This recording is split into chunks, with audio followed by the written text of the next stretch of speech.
Hello, my name is DSGH2 and welcome back to my channel. Today I'm reviewing the next episode of Doctor Who Series 12, which is called Can You Hear Me? I forgot to say, but there's spoilers throughout this video. I always feel like after some of the weaker episodes that we get in a series such as Orphan 55 that I believe was really terrible, I always feel a little bit pessimistic and less excited for the next episode because of that, and that was the same that I felt after last week, thinking, you know what, that episode was kind of bland, it was very uninteresting, and the idea was kind of there but kind of wasn't, and there was just a lot of stuff, but that's last week. This week we got given a pretty solid story that I was actually quite happy with, and there was many things that I really did like. The first thing I think I liked was the villain, and I felt like the idea of the fingers coming out I think was pretty silly, but also kind of worked because I thought that was just an interesting way, and almost like something that is not creepy and then made it creepy. It was like a non-conventional scary trope, I suppose, to use the fingers and the ears and stuff. I think that it looked a bit silly, but I think I'll give it a pass because I thought the idea was pretty cool. I was quite happy with the fact that the villain that we were given was actually like the pre-villain to the proper villain, that they didn't really do anything with that I thought that was that interesting.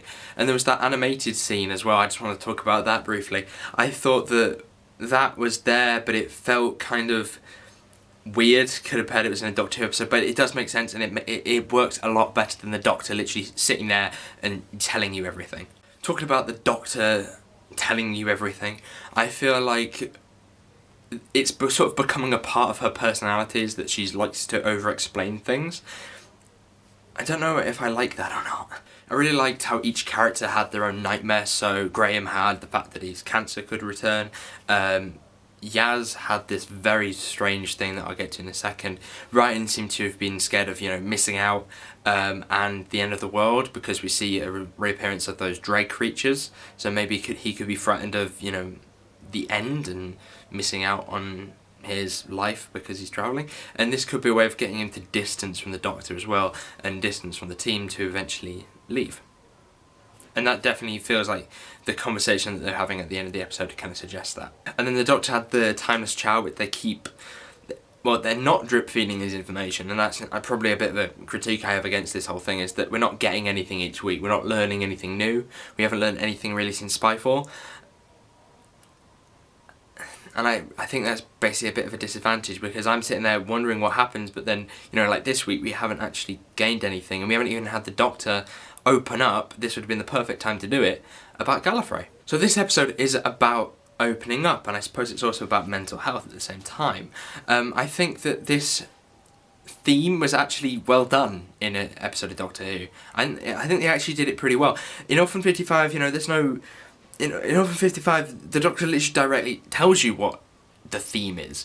And in this episode, that didn't happen. They actually allowed the characters to do it themselves without feeling like it was out of character for them to do it. And it kind of made sense in the plot to have a villain that would take your deepest, darkest thoughts from when you were sleeping, things you're having bad dreams about, and tease you about them. And this brings me on to like the biggest critique that I have of the episode, and that is the fact that Yaz's nightmare does not actually feature anything nightmare related. Like most weeks, poor Yaz is basically thrown to the side once again.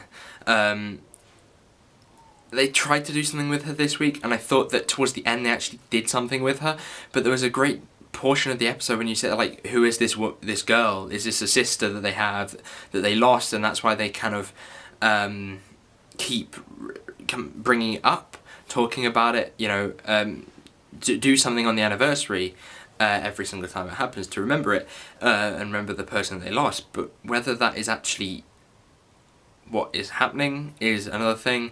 And then they kind of throw in the idea that this is how she became a police officer. Her getting bullied is something that we're told but not shown. If they showed that, that could have been her nightmare easy. Have the idea that she was bullied as a child been used as the reason why she became a cop, so she could stop other people being bullied, so she can like spread fair play, and the Doctor could then help her with this, and that is why she really likes being with the Doctor. That would have been a really good scene instead. Have the nightmare her being bullied, maybe as a child, or maybe just like as a teenager. So you wouldn't have to get a younger actress. And then the other thing that I think I would change is I would actually get rid of the secondary character. This girl that I can't even remember, so she's connected to these monsters, but I think it would have been easier if they made these monsters connect to the companions, because this feels like a very personal thing. You know, these creatures are her nightmares. Why are they her nightmares? What made her create these things? And why did they pick these random people? It would have made a lot more sense if they just chose the Doctor's companions and maybe made something that Ryan was scared of, such as the end of the world, real, and then for him to kind of overcome this sort of dread and this fear of the future. You could have even used Ryan's friend to do this if you didn't want to use one of the main companions. You know, you could have him, you know, fear being in social situations, fear him, you know, being lonely, etc., and then have him sort of break out of it, and that could have been your result of the episode. So overall, I'm quite happy with this episode. I don't think it was the best thing I've ever seen, but I think it was definitely a pretty solid one. Instead of me being a little bit bitter about the fact that they've included a theme in like previous episodes that I just felt was completely misused and so unsubtle and so explicit that it was literally, like I did in my Orphan 55 review, shoving paper into my mouth, you know, shoving this stuff in my mouth. It was dealt with a lot better, and I think that really improved the episode overall. I know a little bit more about Yaz now than I didn't know before, which is something that I'm actually quite happy with. You know, it's been forever, and I'm so glad Yaz now has something to do. So I think that's it. So thank you very much for watching. Hopefully you did enjoy this video. If you did, make sure you like, subscribe if you're new. You should go and check out my recent trailer for my LEGO Doctor Who series, and which is kind of like a Cyberman episode, but with a twist. You should go and check out my What We Know So Far videos, and there will be one coming out on Thursday, which is when I'll be talking about the next episode, which I think is very interesting. And come back next week when I will be doing another review of the next episode of Doctor Who, The Haunting of Something or Another, isn't it? So thank you very much for watching. Hopefully you did enjoy this video. If you did, make sure you give a like, and I shall see you soon.